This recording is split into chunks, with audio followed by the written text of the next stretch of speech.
From UFOs to psychic powers and government conspiracies, history is riddled with unexplained events. You can turn back now, or learn the stuff they don't want you to know.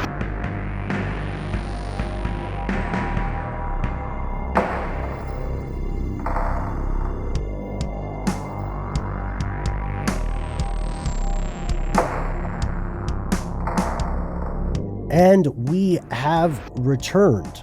Our next piece of correspondence comes from Benson S. Benson wrote an awesome and important letter to us. We'd like to share it with you. Here it goes. Good day, Ben, Matt, and Noel. Longtime listener, first-time writer. Love the show, the variety of topics covered, and the critical yet sensitive nature you present topics in a mature and informative way.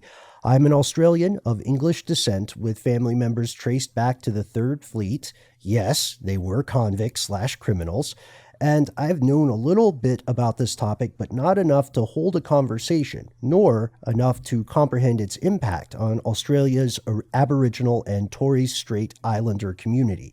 It is a government conspiracy that actually took place with the effects still being felt today, more than 50 years after the fact. I am unsure if this topic is known outside of Australia, unsure if you've covered or touched on the topic on previous episodes, and I'm certain that more Australians should try to understand the damaging ramifications of these government policies and how they have impacted so many lives and continue to do so today. I'm speaking of Australia's stolen generation. Would be thrilled for you and the team to take a look through the stuff they don't want you to know lens and get your thoughts, or even if this is something that you've come across in the past. I feel the lessons that should have been learned during this time of Australia's dark history could well be taught across the globe to learn from our mistakes and remedy them, more so now than ever before. And Benson, you have included a couple of great leads, starting links. One thing that I really appreciate that you did here was you went directly to the official government sites, which will always have a stance on this sort of stuff. How effective is that stance versus how performative? Well, that's a matter of debate. We have not talked about the stolen generation in depth on the show before, but Matt, Noel, I know that as you guys were hearing this letter, you were immediately thinking of some disturbingly similar situations in other countries, often in the Anglosphere as well.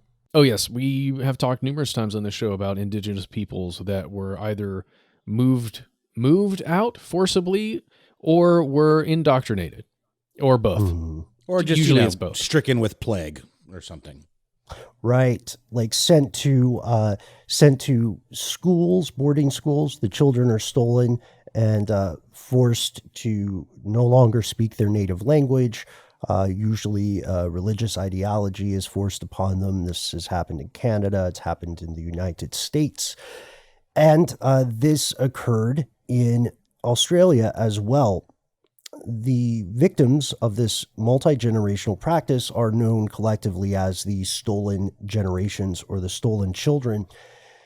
It's terrifying because somewhere around the beginning of the 20th century, early 1900s, this practice began, and it continued into, get this, the 1970s. Some of our listeners today were alive when this was happening, wow, which is insane. And the high level part of this, the easiest way to explain it, is that there were a lot of Aboriginal children that were, in the parlance of the time, described as mixed race. And the government of Australia noticed exactly what you had referenced earlier, Noel, the catastrophic decline of the native population after Europeans arrived. So this is due to a number of factors. Of course, violence on the part of the colonizers' side, and of course, introduction of new diseases, right, which is tremendously dangerous and not necessarily intentional, right? What the government did was they made this assumption. They said, look at how the population is just plummeting. There is no way that this native population will be able to sustain itself. They are doomed to extinction. And so they said, we can take mixed race children away from their families and their communities, and we can train them to, quote, work in white society. And they will grow up and naturally marry white people and be further assimilated. A lot of the phrases that were used in this reasoning are, tremendously offensive today. Sure, folks, I'm sure we're familiar with a lot of these phrases. We don't need to give them airtime. But what happens then? What happens when you steal children? That's the question. And it's the same one that occurred in Canada, same one that occurred in the US. It seems like there are tons of knock-on effects: anxiety, depression, PTSD, suicide rates rise, alcohol abuse, kids are missing school. There are other, stress causes so many other physiological ailments. And this situation got more recognition in a book published in 1981 by an historian professor named Peter Reed. This book, The Stolen Generations, really propagated the story, and I would posit let a lot of people who felt like maybe they had a limited terrible experience, it let them know they were not alone, but were in fact victims of a much larger conspiracy. It just blows my mind, you guys. The 1970s. Faulkner was right. History is not over. Oh, it certainly is. I mean, it's the same way I felt when I realized that apartheid was in the early 90s. You think stuff like that is relegated to the trash dump of history, but it is much closer than many of us would like to believe. In 2008, then Prime Minister Kevin Rudd issued a public apology to the Indigenous people of Australia, but that doesn't put the horse back in the barn, as it were.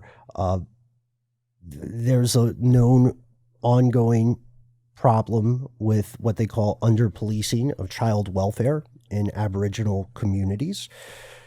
Tons of discrimination, tons of my question here for you guys, it goes back to our earlier episode.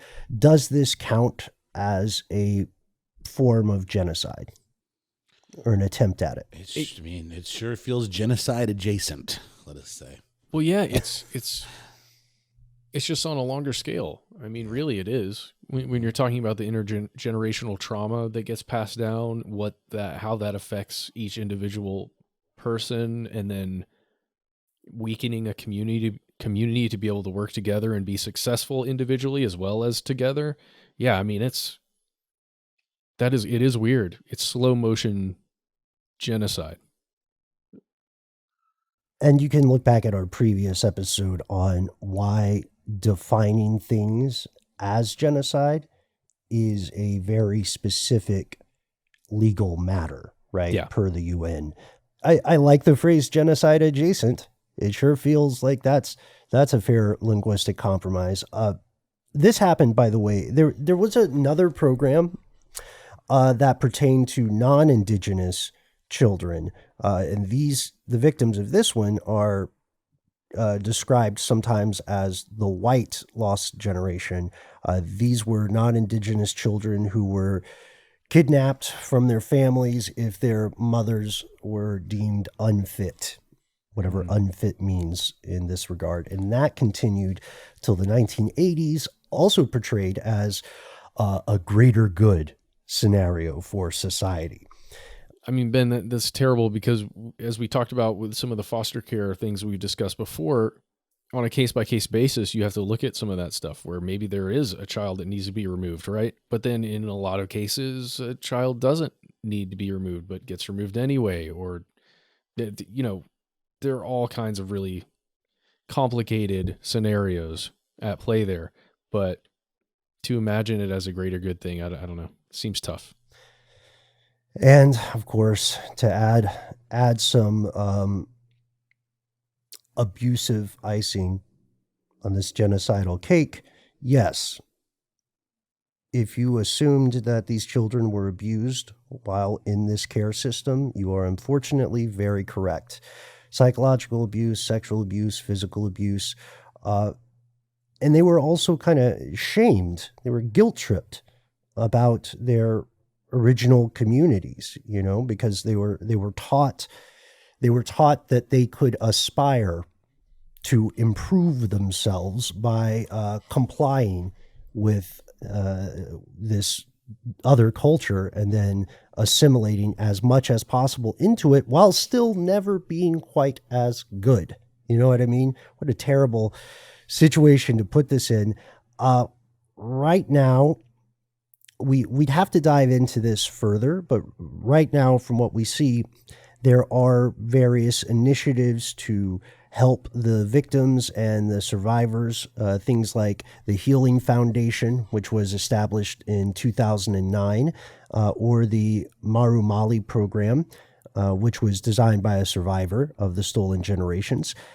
But there hasn't been, at this point, as far as we can tell, there hasn't been like a government-wide reparations scheme or something to address the overall issue. And it's tough because how on earth do you quantify that?